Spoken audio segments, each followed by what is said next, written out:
Bonjour tout le monde, aujourd'hui pour l'entraînement du samedi 2 janvier, on va commencer avec une activation qui va être de 3 tours. Premier mouvement, ça va être 5 reps des 4 coins sur une jambe.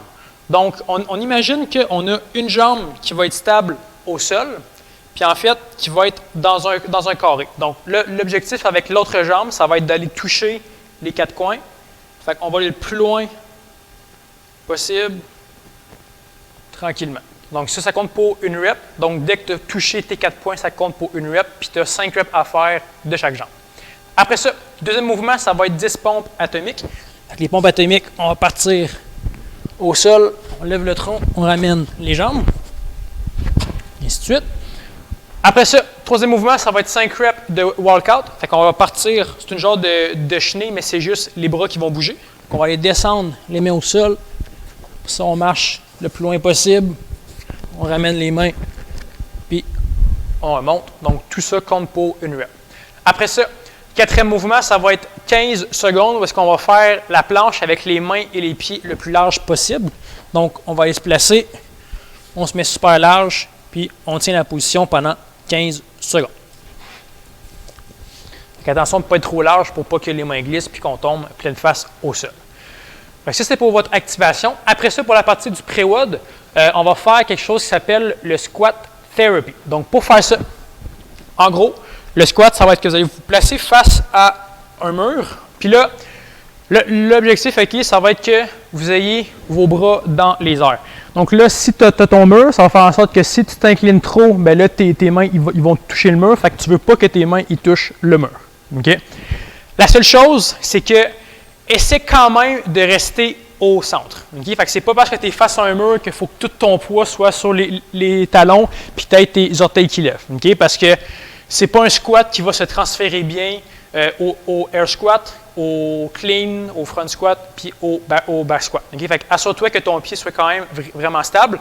Donc, l'objectif, ça va être d'être face au mur le plus proche possible en ayant tes bras qui sont vers le haut, puis assure-toi vraiment que ton bras fasse une rotation externe au complet. Ça va faire en sorte que ton lat, il va travailler un petit peu plus.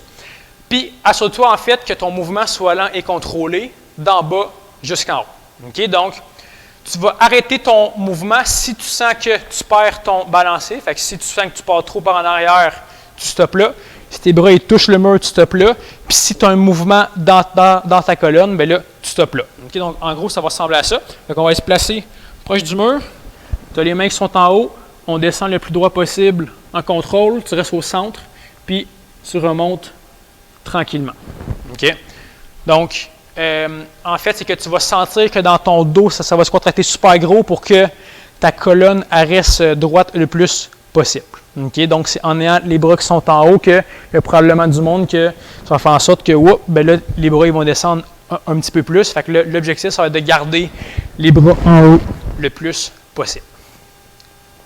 Donc, ça, c'était pour la partie du pré-WOD.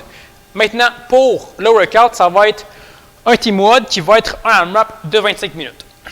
Donc, dans ce workout-là, les deux partenaires en même temps, ils vont aller courir un 200 mètres. Okay?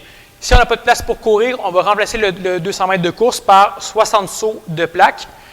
Donc, si tu as une plaque chez vous, tu en mets une. Si c'est n'importe quoi qui va être à peu près 1,5 pouce à 2 pouces de haut. Fait que ton objectif, ça va être que tu vas simplement placer cela, tu sautes sa plaque, tu redescends après ça. 2, 3, 4, 5, ainsi de suite, jusqu'à 60 reps. Si tu n'as pas de plaque, bien, tout ce que tu peux faire, c'est que tu prends une ligne sur ton plancher, tu sautes en avant, puis tu reviens derrière. De même, encore jusqu'à 60 reps. Après ça, dès que les deux partenaires ont terminé leurs 200 mètres ou que les deux partenaires ont terminé leurs 60 sauts de plaque, on va avoir une petite séquence à faire. Donc, le premier mouvement, ça va être 20 burpees en synchro. Donc, en même temps que ton partenaire, tu dois aller te placer au sol. Après ça, on se relève, puis on saute en même temps après ça. Donc, tu as 20 répétitions en même temps que ton partenaire à faire. Après ça, deuxième mouvement, ça va être 40 fentes marchées en synchro, excusez-moi.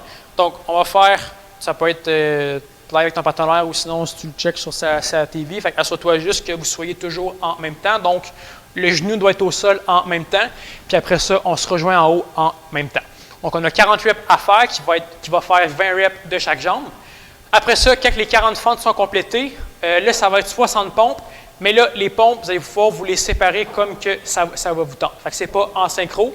Fait que sinon, un qui est bien bon en push-up, il peut faire 50 reps, puis l'autre peut en faire 10. Fait que arrangez-vous juste pour que, à force de continuer dans le 25 minutes, vous voulez être capable de garder le rythme. Donc, pour les pompes, soit que vous les faites les pompes sur les pieds ou soit que vous les faites sur les genoux.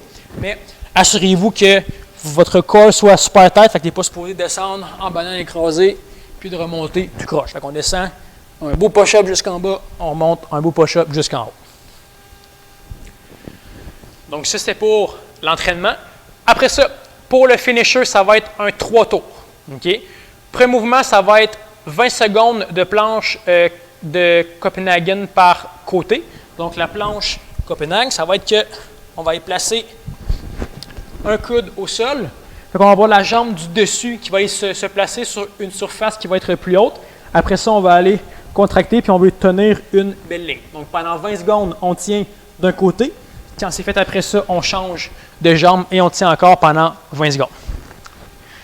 Là, dépendamment si c'est trop dur ou trop facile, si c'est trop difficile, on va aller se mettre plus proche. Donc, en fait, ça va être que ton appui il va être plus grand.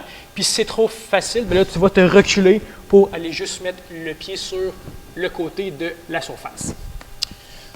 Après ça, dès que tes 20 secondes de chaque barre sont complétées, on va enchaîner avec 20 dead bugs. Pour les dead bugs, on va se placer au sol. Le plus important, ça va être que tu dois contracter les abdos pour que ton bas de dos soit plaqué au sol en tout temps. Fait on part là. Fait que là, c'est la jambe et la main opposées qui vont descendre en contrôle. Quand tu es en bas, tu veux rentrer le ventre au maximum. Ça, on remonte en contrôle. 1, sans contrôle. 2, et ainsi de suite, jusqu'à atteindre nos 20 reps en tout. Après ça, dès que nos 20 reps de dead bug sont complétés, on va passer au setup. Donc, on a encore 20 reps à faire. Fait que pour les setups, on part avec les mains en haut, on swing, puis on touche les orteils. Donc, ça, c'était votre entraînement pour le samedi 2 janvier. Donc, si vous voulez marquer vos scores dans les commentaires, ça pourrait être super cool. Donc, je vais vous souhaiter une bonne journée. Merci à vous, puis on se revoit pour le prochain training. Merci beaucoup. Salut!